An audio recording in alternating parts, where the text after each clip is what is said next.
ఉల్లిపాయలు, పచ్చిమిరపకాయలు, ఇగో టమాటీలు అండి. అట్టికాయ కూరే కదా అనుకోకండి, నేను 2-3 ఇంట్లో తిన్నానండి.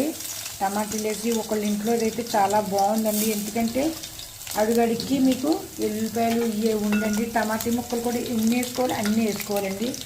ఇదిగోండి ఉల్లిపాయలండి, పచ్చిమిరపకాయలు, ఇదిగోండి అట్టికాయ ముక్కలు.